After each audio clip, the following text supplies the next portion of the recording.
Hi, welcome to Path to Hollywood. My name is Tony, and today my guest is Arisa, amazing creative producer.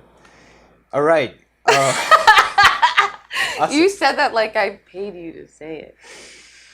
You said Sounds it good. like I It's paid a you great to say it. indication. So, what inspired you to be in the film industry? Honestly, I think as most people are, we grow up with like TV and film, and we love seeing it, and we want to see what's behind it, and that's what got me really excited and inspired. Period, is being like, wow, how does it make it? And then of course my sister and I like made small short films as growing up, like old iMovie stuff, and then we eventually like she went to film world and I went to theater and we both went to the different routes and it still was calling my name. I feel after I left the theater world and realized that theater was dying and does not have a lot of money in theater. So film also seemed like the route to produce theater, to do the producing, to do all little parts.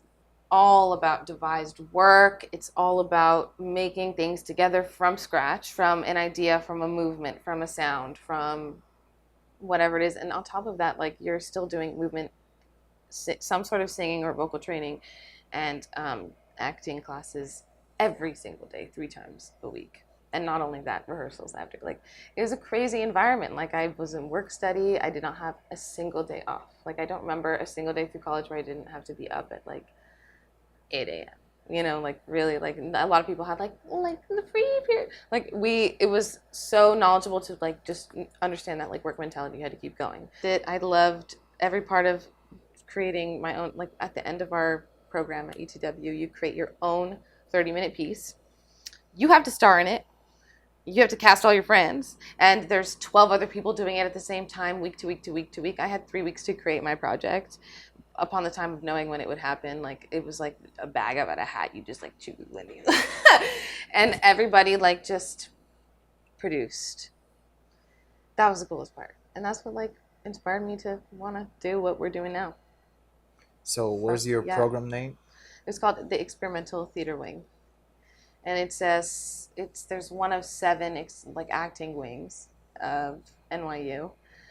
Um, Somewhere like 5 of them are outside, like Stone Street, like Stella Adler, Strasbourg. Like there's a lot of outside studios where you're literally at the like acting camp places where the people are teaching not only like college students but like the real people who are paying for that shit like too. So and then ours was in house. There's one of two. There's another one called the new school theater. I don't know. It was like musical theater wing of that as well. So we're all in house. Plus the like you had to take lighting classes and costume classes and theater history classes. Like half of my schedule was theater history, so I thought that was really cool. But at the same time, I minored in producing, which gave me the choice to like take some of those film classes and take some of those like women in film classes and like explore that film world. So it was always still very much there at the same time at bay, waiting to bubble up. May I ask you how Yeah. much the study cost? Yeah, you want to know real numbers? Let's spit them out. Like, yeah, So, if you wanna answer. first year was 60. Next year was 68. Next year was 75 and the last year was 83. It's that's the real cost. So I think total I calculated one time it was like 260 something. You have a chance to create any projects like during the study? hmm I actually did, and I was really lucky. My freshman year, you're put in dorms with well, you're kind of you can't not live in a dorm freshman year. They kind of make you pay for. So you went in. I had roommates from all over the East Coast. I was the only West Coast person in there. And in my adjacent room was a person who was in NYU film. And it was really cool because I also linked her and my sister together, and there was like a connection there. But she went to the 48-hour film festival, and I had shot a whole film festival for her. I had been her subject in multiple little side projects throughout that time. And it was guerrilla filmmaking. We were like 8 a.m. in Central Park. I'm carrying the film equipment for them. Like I'm, not just actress, but also helper. And I think that is what excited me to like doing the multi-role playing of a producer, period. It's not just being the actress, which honestly, as wonderful as it is, it's not the best part for me. The best part is being like, I helped them get to that point and I'm helping everybody be here right now. That's really cool. To me, it's like creating a party. It's like what a DJ does. It's I'm creating a space, an environment to create in and to express. So it was really cool. She was my roommate, made some stuff together. But other than that, all the media that I made for my senior piece of ETW was created on my friend's cameras, on a friend that I made, and we were like, let's run around the city and like create this stuff and film it after hours and with the minimal lights, with my lights I'd order off Amazon. Like it was very scrap shoot. But I know that the film department at NYU does have a very reputable process with what they do. They have producers that sometimes hop on. They have experience and links to different like discounts on the film being developed, and like obviously access to a bunch of crazy cameras and like editing software and all that stuff, right? I even tried after my summer, after I finished my senior piece, I was like, I filmed it all and I had 2 different days, and I was like, let me try to use those resources, and I got to use those resources. Like that's the best part about So you're a study there like you four got to keep years, that. right? Yeah. Can you say what kind of project you filmed, like the first year? I mean, this was it was like a 48-hour film festival. So they gave us a prompt, they gave us a prop, and they gave us the equipment. And then they said, go and make it. And we made something about like something talking through the walls. I don't even think any of her footage is still online, but we all just like didn't sleep, and then she edited all the next day, and I'm delivering her like coffee, and like that was the process. And I still think that like my process is that always. But I mean, like during the study, like Mhm. what kind of projects you did, like the first year, the second year, third year, fourth year. Like, can you compare it? Like, what was the project was? um in terms of the theater stuff. Mostly the theater stuff, right? Yeah. Okay. Like the first 2 years of the program are essentially like set curriculum. So you can't choose anything. The second 2 years, you're in upper level, is what they call it, 3 and 4. And after 2 years, you have to do 2 years in a program in acting. And then after that, you're able to switch and be a transfer student, which is sick because our program got all. Sorry. Sorry. You can be a transfer student, and like, which is amazing because our program got all the transfer students. Everybody was like, "Oh my god, I hate these like rigid acting methods I've been drilled at for 2 years. Come to ETW and like be free to make your own stuff." And everybody loved it, and like yeah, everybody loved it. And so I had the opportunity after 2 years in the set curriculum to meet everybody. After 2 years, immediately went to Spain. So my first semester of my third year, my junior year, was at Spain. Then I came back and I had met all these transfer students, and I was suddenly in upper level, and all these people were like doing all these crazy things. And I was like, ah! Like it was great. It was a great drop back in. And then I had another year before I had to create that senior piece. So the whole fourth year is just about creating your senior piece, pick all your own classes, do whatever you want. Like it's amazing. It's incredible. You have access to like studio space after that. It gets better as it goes. But in those first 2 years, I took everything from Afro-Haitian to pop and locking to Tai Chi to contact improv, a million different vocal experiences, clowning, bouffon, like all these crazy experiences that and then access in those theater studies classes to going to shows all the time. That got better as you moved up in the liberal arts degree part of what you had to do, right? Because you had to do theater studies credits every year. So that moved up, and I got to slowly choose more. Like one of my favorite classes was called The Politics of Portraiture. What? And it was this like class that everybody's like, yeah, take it. It's kind of fun, and like the teacher's kooky, and it's it's good, but it's not like crazy. It's very artistic. Like I made an entire book of like these portraits, like in like it had like a scrapbook situation. Like that was my assignment, and it was the best. And she's amazing. And we talked about the politics of what happened during that area in the portraits that different art pieces, and like that was really really cool. Like the fact that I got to experience that perspective. I don't think a lot of people So that's what grew also through it. Because the first 2 years are very like, I know. you know, It's really it fast. always Yeah. is. And same, we had like people in ETW who were people who were like 22, 24, adults. And I'm 18 years old. I'm fresh out. Some people who like barely like just are like, oh yeah, I think I like acting. Let's go. They come and they've already been doing it somewhere else for a while, and they're coming and they're freshmen with us. They're freshmen with us through the first 2 years. So we got exposure to also that type of Are you like a regret that you've been chosen this program, or no, maybe absolutely not. there's Never in my life. I love it so much. Big fan. Big fan. And I'm paying for it, and that's okay. That's all And right. that's all right, because we're gonna get money later. It all comes back around. What goes around comes back around. Is there any free programs for students at your university, like any Yeah. grants? I mean, in terms of what the university offers, yes, there is, but you have to apply for them through external, like scholarship How difficult they are? foundations, essentially.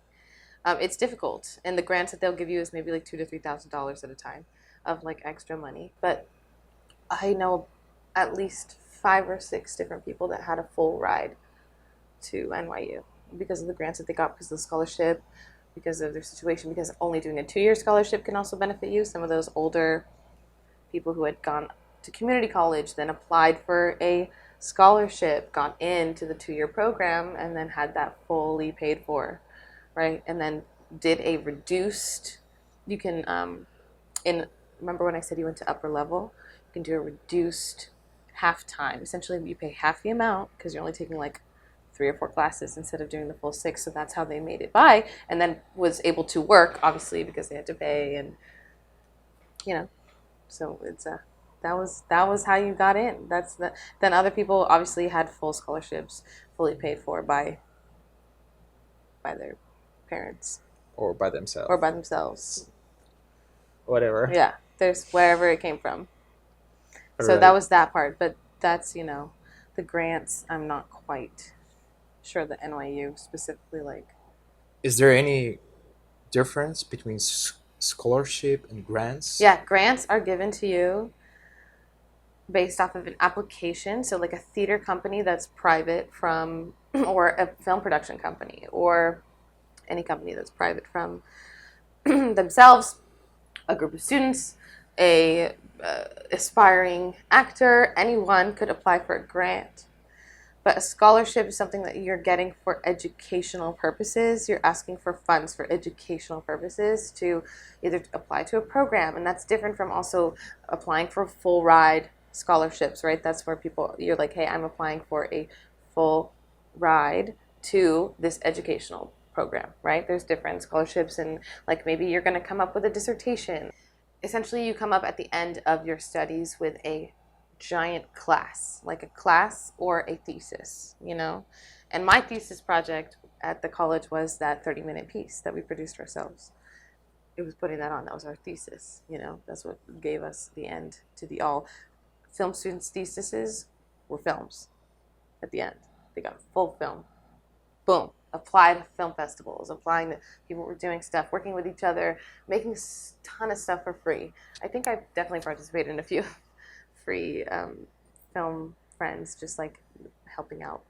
I've found, this is some real shit here, half of the producing team are just other people's people who are there, who are hired to keep them whole, if that makes any sense. I learned what producing was. I was like, oh, I get it. What is a role of a producer? It is to be another person's person. It is to help be a little bit of the glue at the same time. You're still communicating. You have respect for the whole producing team because everybody gets to have a say. There's a lot of different aspects to what a film makes. It's a creative team coming up and saying, I want to make this and this is the vision. A financial team coming up and saying, this is what you have. A production team coming up and saying, these are the solutions and these are your options. Time for next question. I'm kidding. And the solutions are sometimes, Sorry. the production trio. Do you know about the golden tree, the golden circle? Good, fast, cheap. Good, fast, cheap. Okay, you can only have two in a film. No way, like There's three no things. way you can have three things unless you're fucking Christopher Nolan and you're making a $300 million project. But it's good though. Okay? It's good. It wasn't fast and it wasn't cheap. Did you education help you when you work in the film studios? Honestly, yes and no. Half of the jobs, which I know we've spoken about, you got just through text and through recommendation and through this person's available, or you asking them like, hey, is there anything else you're working on after this? And saying, hey, can you call me? I'm free after this. So like, no one's like, yeah, by the way, what college did you go to? It's not that type of, especially in the PA world specifically, Yeah. right? This is not, I'm not talking about people who are hiring you for different specialty jobs, right? It's a little bit different. Or ADs who do have a lot more of a checking of references and education and something like they at least do maybe study film. There are very rare ADs who have moved up from a PA world, production assistant world, gotten 600 days, and then they apply for the DJ and they're automatically able to get in after getting a certain amount of days. So you don't even really have to come from anywhere. You can fucking do 600 days and just apply, and then you get AD union status automatically after working a certain. But you have to prove it. You have to create a book. You have to digitally have the references. You have to like be organized. That's the whole point of ADs. They're very organized. Yeah. But so like, you know, in terms of having a diploma in film, it doesn't necessarily matter. You can do what you want to do. You have to show up. You need to be good and be smart and nimble. That's the most important part. And yeah, education does help you learn that, but if you're learning it elsewhere, more props to you. Sometimes those people are the best, the people who didn't come from the film world and were just standing around and being snooty film head guys when you're just like, pick up this chair. Like, stop talking about the last episode of whatever you just watched. Pick up this chair and help me. To be so honest. That's pretty solid task. That's pretty fucking real. Damn. Yeah. But tell us about your path. So when you graduated, what was your first steps? So essentially, I was like, fuck acting. I'm gonna go to do nothing and just be in the world. And I was doing I was working off Broadway, doing costuming, helping out with I was babysitting very heavily. I had a babysitting client, and they had like went through a divorce. So I was at the mom's house and I was at the dad's house, and it was keeping me at least paid. And I then got a job at a shoe store because my sister, she had like gotten she was in between 80 jobs. She had just gotten out of this thing called the DGA program, which is like incredible for film. You know what the DGA program is? No, what is that? For directors, assistant directors. DGA. The DGA program is the Directors Guild of America, and you can apply to be. All directors around the world are a part of it. I know, I'm just kidding. All directors in the United States of America and Greater Canada area are a part of it. Or some friendly countries. And Puerto Rico and Cuba. Right. Maybe Hawaii. Mm-hmm. Simone Island. Anyway. She applied to have fast track to those 600 days. You can just apply and go through 6 rounds of interviews, having no experience. She came straight out of college, went and did that. So she had a lull. We both worked at a shoe store. And we did the shoe store thing for a while. And eventually she had found out, she had friends from going through the whole program. And I said, Alana, like, I would love to try a day on set. She said, cool, come with me. I'm working this small little unit in, we went on a bus to Northern Albany, New York, and it was snowing. It was my first day ever out there. And that was my first day. She brought me on.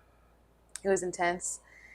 We had slept at a hotel overnight because it was far away. Like, it was very much like get up in the morning, you're having 2 hours of sleep, and then we're going again. And it was in a junkyard, and I'm walking over trash, and I'm in charge of the background. And my first ever day, this is the biggest mistake I ever made as a PA. You ready? Yeah. I depropped all of the background. I was like, yeah, you can go back to the house. You could just chill. I had no idea. Nobody told me, and I did not know. I didn't know you had to ask every little thing. Like, you can't just assume. You have to ask. And I think that's the best lesson. is in this, like, everybody's clearing everything with each other before doing anything. It is not a I'm deciding this type of business and no one else can tell me nada. Those people are kicked out. And I've seen it happen time and time again, those people being kicked out, and it's wild. So it's very much a community, family based business, and yeah. I entered that, and then from that experience, she had got me one day on Law and Order SVU. SVU. Law and Order SVU, Special Victims Unit. Okay. Do you know Law and Order? No, unfortunately. You know the crime drama Law and Order? All right. I gotta watch so that. it's a 27-year running, like, it's like crazy, Wow. crazy New York, dun dun dun dun dun. So you wasn't able to find a job right after you graduated? No, it took about 7 or 8 months of doing everything else other than that to get there, and being broke for a while. What about your classmates? Like, did they find it something? Definitely, yeah. Some of them. Oh, baby, yeah. Some people, like my best friend Yvette. Love you. Shout out Yvette. She got on Hamilton before she even graduated, and she was out there doing the tour. Like, there's people that got pulled here and there by casting directors. There's those classes for the acting people that was very much like, now the casting directors are coming, and like people getting booked. Like, it does happen. Is it lottery or is like more network? It's about being in those classes, and it's about knowing the people. Yeah, it's not a lottery. It's not like you show up and you're like, oh my God, all of a sudden I'm in a room and everybody important who wants to hire me is here. It's like you have to go to the classes and be specific about what you want, and then like talk to those mentors and ask them and say, hey, I'm a person of interest. I'm interested in you, and I'm interesting. I think Awesome. That's what makes it crazy industry. Let me ask you, what is like usually responsibilities of PA when you work as a PA? Yeah. Essentially, there's 5 different roles. There's a walkie PA, there's a paper PA, there's a first team PA, there's a background PA, and then most of the time there's a key PA or a floater PA. And all of those people do different things. The walkie person is in charge of handing out all the walkies. They're bringing the bin to set, which is what we call the AD bin. It has all of the hard copies of the script, all of the hard copies of anything that anybody would ever need. Essentially, it has first aid, it has highlighters, it has extra batteries, like crazy, all this. It's our home, we call it a home kit sometimes. So one person's in charge of that. The paper PA is in charge of running back and fro to get copies essentially throughout the day on a film set. The ADs are creating the schedule for the next day based off of how that first day is going. So they need to deliver papers to set, have the ADs and the producers who are on set sign it, the UPM, the unit production manager, sign it and say, hey, approved, because it has to be approved by those people. And then we deliver it back to the ADs. They adjust all the notes, blah, blah, blah, and it's sent out that night before everybody leaves so that they know what to do the next day, so they know what time they're coming in, so they can put the proper time on their call sheet, and based off of the union rules of everything going on, make sure that they have enough hours the next day to get home. It's like it's a smooth running function. So that's what the paper PA does. The first team PA watches all. First team is the actors. First team PA just delivers them to and from their seats and makes sure they're on set on time. Has them nearby, knows where they are at all times. Is their hawk. Okay. Then background artist, background PA. Sometimes there's 2. One person usually stays at holding, sends people when they're like, we need 5 people, and then they send them, and then the other person catches, and the other person is on set and placing them, and then and then a lot of times they go and you're behind a wall, being like, background, go. And like you're cueing them, you're holding them for a second, you're like holding, okay, and go. And you're holding, and just to like give flow, because the motherfuckers sometimes don't know what's going on, and they'll just like bark. Like, it's only with really aware artists, but anyway. But you're holding them and you're like, go. And they go. And they go. And then at the end of the day, you're doing all the paperwork to fill out this thing called the Exhibit G, which is what the first team PA does, which is they fill out a paper that's everybody's out times at the end of the day. Now a lot of stuff is digital. The background artist also does like everybody's out at this time. Sometimes background artists are like, oh, we need you to like say a line, or you need to like touch this thing, or you have a prop, or you did this, or you did something special, and they get bumps for that. They get certain bumps that are like a $6 thing per day, or like a $6 thing on top of their daily rate. And so you have to be able to calculate all of that while it's going on at the same time while running all of those things. So you're the assistant director's hands. Okay, the assistant director is the first man to the director. The director says, I want this and we're ready to go and do this. Then they're telling, the AD is the person telling all the departments what's happening. Then we have our department, they're like, get all the people ready. It's a lot. And we're navigating and we're telling, honestly, half of the time we're telling the other crew who isn't being communicated because they're in the tight circle of department heads all just like talking to each other and making stuff happen, and they'll tell the specific things of but they're like, what's happening? And we're like, well, this is happening. And because each crew has a different channel. So channel 1 is director, AD channel, walkie number 1. Number 2 is our like, we can go to the side, have our asides. And then each channel, like, so if you want to contact a grip, you got to go to channel 4 and say, hey, we need this, blah, blah, blah. Where are you? Can you move this thing? That's why everybody's able to communicate at the same time. But at the same time, we have all channel. It's wild. Isn't that wild? Think about the web of talking. But it's smart though. Yeah, that's how a basic day runs on set. You show up, you get breakfast. Sometimes you're a breakfast PA. Sometimes you're literally taking actors' orders, which is I've done a lot. Because I love the catering people, and I also talk Spanish a little bit, so we talk to each other and give you steak at the end of the day, and it's great. But Sweet. You're getting actors' orders. All the actors get breakfast delivered to them in their trailers while they're getting ready, while they're going through hair and makeup. All the background people, you got to make sure they eat. They have 20 minutes to eat. It's a specific time. You have to send them in groups. So the NDB, no breakfast. It's like a whole thing. But so sometimes you're doing that. Sometimes you're doing lunch orders as well, and you're like graphing the lunch truck. You're counting the line. There's this thing called counting the line as a PA, where when people break for lunch, if there's a typical 30-minute lunch, we say, okay, we're breaking. And if we didn't call grace, which grace is 6 minutes or over the time we said we'd break for lunch, which is right, you call the person in. After 6 hours, you have to feed them. We say, okay, and the last crew member to go through the line, we record that time. So we basically send everybody all at once, and then we're like the last crew member to start eating, to grab a plate. That's the 30 minutes. So from that 30 minutes is when we say, okay, you're back in. So all the people who are at the front of the line, maybe wrapped a little early, could have a little bit longer to eat. The people at the end only have those 30 minutes, and then they're back in. You know what I'm saying? So it all evens out. But there's just, you're running those times. You have a group text. You have to have a fucking Apple phone. If you're not, people will. It is an Apple industry in the Oh really? in the AD world, and it has to be functioning. If you're the motherfucker that has an Android, you're getting this a million texts and you're messing up the group chat. It's happened a million times. Like, come on, Apple and Android, get along, please. Anyway, so you have Let's to have go, you're texting and you're in the walkie and you're doing all that stuff because people are telling you what's going on specifically here. Hey, I need this. It's a lot. It's a lot. So who's your usually main boss? Main Who boss give is you the task? ADs as a PA. Is an assistant director. Mainly, if you're lucky on a show, there's a key PA, and that's who you'd be going to for the day-to-day, but the ADs are the ones you sign out with. The ADs are the ones who are hiring you. The ADs are the ones who are making the call sheet, telling you what time you're coming in. You know, the ADs you're their hands, right? So the ADs are the heads, and you're their hands. Nice. Yeah. Awesome. So many helpful information. I have a lot of information in this brain.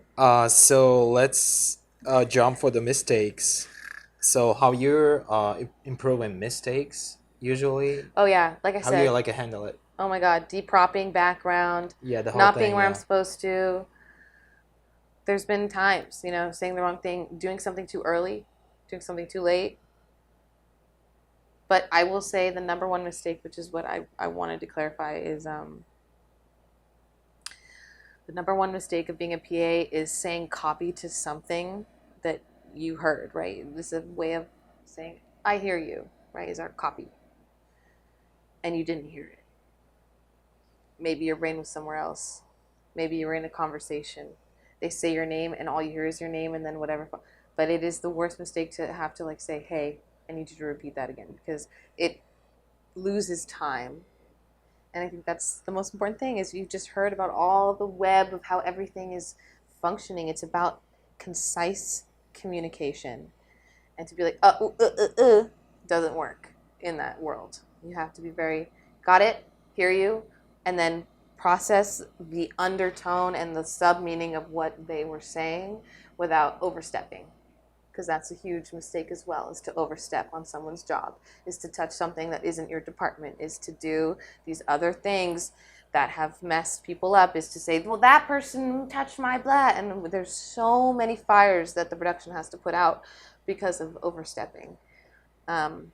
And, you know, I'm a big believer of not stay in your lane, but look outside your lane and be aware of what's going on outside your lane. Like, not the mentality, like, stay in there and, you know, the blinders. It's like, be in your lane, but, like, look around, you know? Be aware of everything else. And it will only help you. Imagine the situation that you cross the lane and how you handle it. Like, Yeah. just to, like, apologize or how, like, fix it. You that will own not be kicked the out. fuck up to it. There is if you are a lying or scared of admitting fault motherfucker, this isn't the industry for you. Say, I messed up, blah blah blah. How can I do it? How can I fix it? Here's the solution, maybe 2 or 3, and let's move on. Like, that's how you. Otherwise, they kick you out. Otherwise, yeah. I mean, they're like, you're slow. They will. It's very. Ugh. I've heard some things, and I could be maybe some of those things that the people have talked about too. I don't know. You don't know. It's a very gossipy world because we have to all be talking all the time. We have to all be talking all the time. And the PAs, the key PAs know who are the strong people, who they can keep close, who will be aware, who will like not try to like go and take a selfie with the actor or like, you know, talk up the director for no reason and show him a short film. Like, I know what you mean. and then the people who are like, oh, I'm there because my dad like got me on set real quick, which are called political hires. Or I'm there because like I know someone who knows someone and got me a free day, and so they put them in the lockups that are really far away and they spread them out. They keep them on the side. And then they're like, can I come in yet? And they're like, yeah. And that's almost like if you like don't check in and you're like still solid where you were, that's the best place to be as a PA, is exactly where you were told. How to level up from PA to different specialty? There's so many different ways. Sometimes I think it is just talking to the departments around you. If you're more of a film head, you can get a PA, an art PA job. You can talk to the art people more. That's how some people become those. They start there. They start being a PA and they want to do the art. They want to do the gaffing. There's a such thing as like many different PAs and departments, not just our own. There's a costume PA as well, right? There's some specialized PAs out there. And so talking to those people while you're on set is the best way to do that. It's talking to the ADs, telling them that you're interested, that you like love what they do, you want to be this. You have to find opportunity without being like, hey, by the way, I'm curious in this, and you know, but showing an interest in multiple ways. And sometimes it is doing what you do, and that was my experience. I feel I was working on Young Sheldon, which was great. I got pulled in to doing day playing a little bit and then moving my way through. And I was working on Space Jam at the time. I actually just ran into someone there and made a friend. And I was like, I'd love to day play on Young Sheldon, by the way. Like, you know, and they actually hit me up. And I started playing with them, and it was great. They call it playing. You're just an everyday additional, like on bigger days where they need someone to go lock up a random corner of something, right? They hire additional PAs, and it's called day playing. Started working with them quite a bit, and then they said someone might be transitioning out as an everyday set PA, and if I was interested in coming in, and I said yes, and so I did come in for a certain amount of time, and I was set PA for a while, and then the season ended. I think it was maybe 3 weeks of being a set PA with them. Season ended, and they said, well, actually, we need an office PA. Would you, like, someone is going out of there, and they're like, have some other job they're taking. And I was like, yeah. And it was a great period. It was right before COVID. It was January 2020. And I had gone in, learned how to office PA, very wonderful crew, wonderful, like Young Sheldon's such a family. It's great. And I learned how to do that. And then for the whole pandemic, I was an office PA.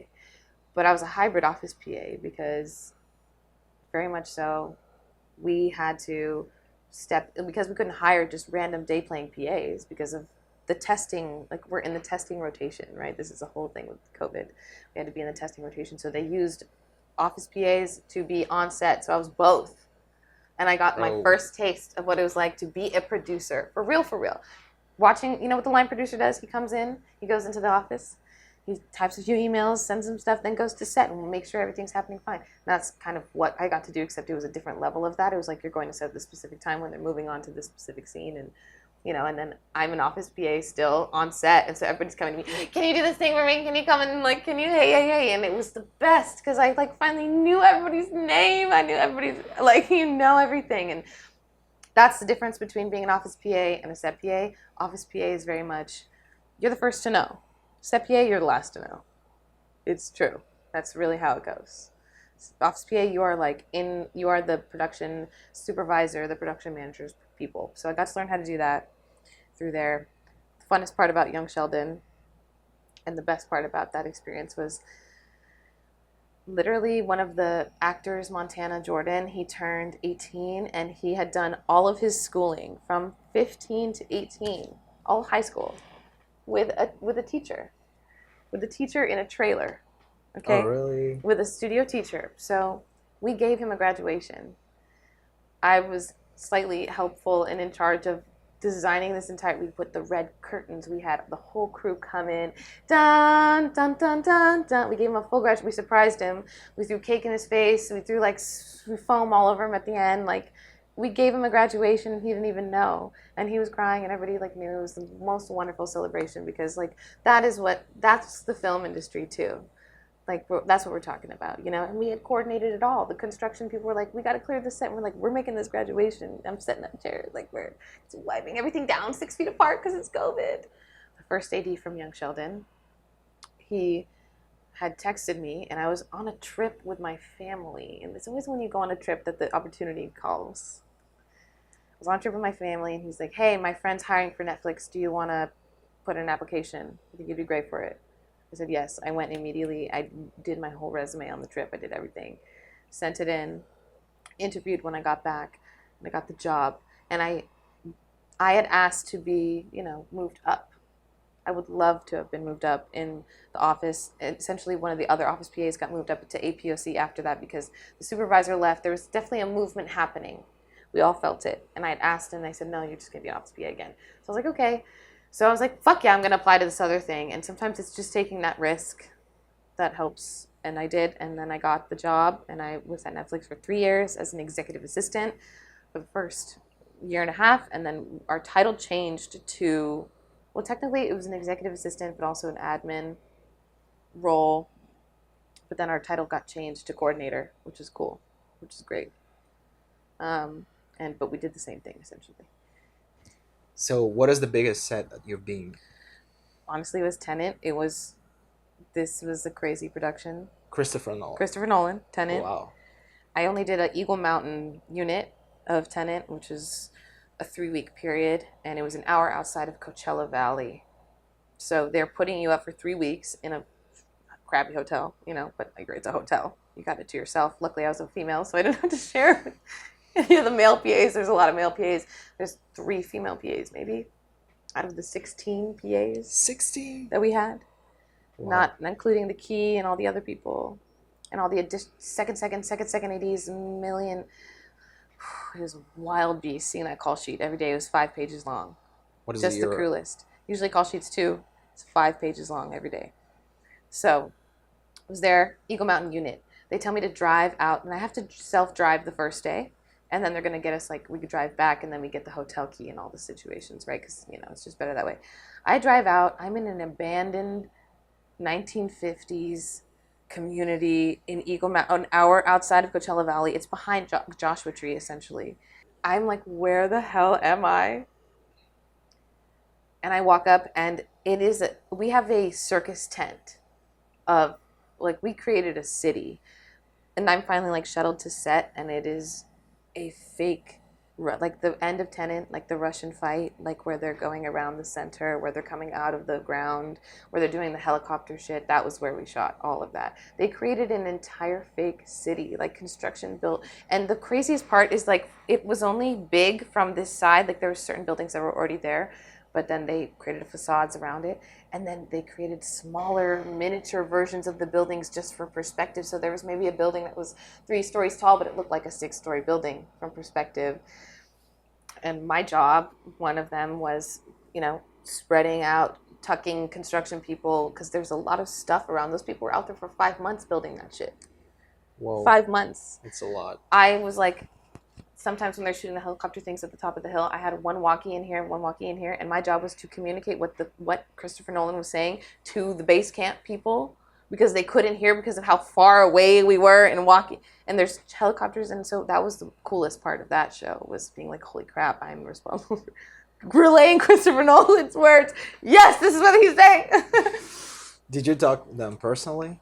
I talked to him. person? I didn't talk to him, but I heard him, and I talked to the other person over the thing and said what he said. So I don't know if, but you hear him on one. He's talking on the walkie. That's the coolest thing about him. He's not a director who doesn't talk on the walkie. Usually directors are not on the walkie, but he's like, hey, I want this right now. And so when he talks, everybody shuts up. It's like, okay, it's a nice way to pull it. But I'm telling construction people to lock up a condor because condors are like the big things that carry stuff. Condors, they have the like. And forklifts and all these crazy things, carrying lights. Condor has a cage on the top. Yeah.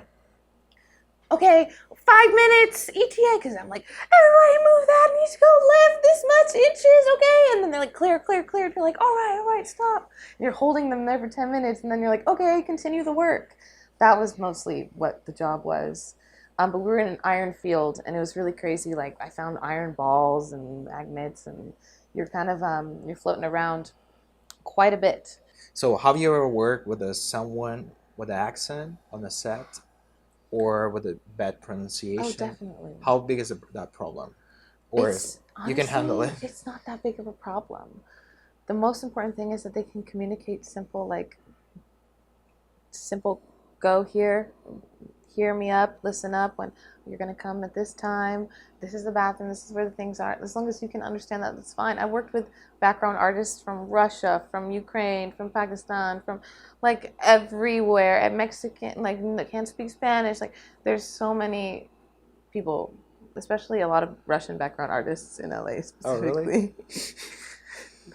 I've had them bring their kids to set, and I've also worked with a lot of like families where they've done kid stuff. I worked on Shameless for a little bit, and they had a lot of kids, like they had this like scene where there was migrant kids or whatever, and there's a lot of Mexican families there that just, you have to have a parent when you're underage, right? So they're just chilling there. Half of them don't speak English, but I have to communicate how to communicate that to the kid. Half the kids know better English sometimes and that's fine. And it's never been a problem because, especially if you're a background artist, it's like, you don't really talk that much, but you have to know what's going on. You have to be able to like hear and listen up to those alert moments. If you're there and you're truly can't speak English and you're trying to like hide that, or you don't understand what's going on, you can also ask people around you. Like, it's never been a problem for me, and personally. Other people might say it's different, but it's never been an issue for me. I think encourage people who maybe are a little scared to go in that direction, who are scared about their ability to understand, just to be able to like ask questions. No question is dumb. You just be able to ask, even if you can't hear. But yeah. So what type of salary do you need like to live in LA? Yeah. And are you satisfied with your salary? Well, I think you need community before you need salary. You can do anything with a good community, but honestly, salary-wise, it's tough to be making minimum wage. That's what a PA makes, minimum wage, $18 an hour. As you move up in the different departments, as you become union, it gets better. And I think it's a very clear jump. Making it as a PA and doing just PAing for a full year, working on Tenet, working on all these crazy films as much as I could, but never being an everyday additional, never being a set PA, like having a everyday role, right? I made $35,000 that year. And I was working a lot. I was working maybe 3 days one month, maybe 12 to 18 days another month, just depending on what they needed, depending on what was going on, depending on where you were, where you placed yourself. That wasn't enough. At that point, it's not enough, especially right now. I think you need to make at least $50,000 or more to live comfortably in LA. Like, it's difficult. And that means making over $20 an hour. And there's not a lot of places that will want to pay you $20 to $30 an hour more because they think that that's for specialized stuff. But or you have to have 5 different jobs. When I was at Netflix for the first time, I made 6 figures. I made over 100K. That was with overtime, and that was the proudest moment of my life. But then after that, like, it doesn't last, doesn't translate, because I feel like the way that you handle your money when you have it is more important than how you handle it when you don't. Because when you don't, you have to, like, I don't know, I feel like you have to flow the money in and out, baby. Oh my God, oh my God. Almost the last question. So what is your like a purpose? What is your target? What is your goal? Like what is your next step? My You- goal, like, cause truly, my goal is to be a badass music video producer, helping arrange everything from every step, because it's the closest thing I can get to making, or movie musicals, right? I come from theater. I love singing. I love dancing. I love acting. I love every little piece of mixing all those together, and that's what I'd love to do. I'd love to be a representative of storytelling and underrepresented stories as well. I don't know. It is, the crazy thing is, I have always told myself since I was little that I'm going to do something that doesn't exist yet, and I still feel like that. So the next step is just, after being in production management coordination, right now I'm currently a PA again, and the next step is just start to reach back out to those smaller companies, and knowing that you have that experience and saying, hey, I've now jumped back down and I'm ready for the next thing. I'm excited for the next thing, and staying humble to that. I'd love to be a producer's assistant. I'd love to figure out what's after that. I still haven't been a producer's assistant. You know that? That's like the goal. Essentially, find a producer that you like. They'll hire you on every project. They'll bring you around. That is the dream, is someone who, like, will bring you around, right? When I talked about the producer world, how it's all a web, they have their people. So you have to find your people, which is why you become a PA. You got to find your people. I've met people in this industry that have said, I knew this motherfucker when he was 18 years old, PAing for me, blah, blah, blah, blah, blah. And now they're making the most amount of money on the films ever. And that's where it starts, you know, is seeing that relationship through. So that's what's next for me, is seeing those relationships through. what would you recommend to beginners? Like your advice? Starting in, especially being a PA,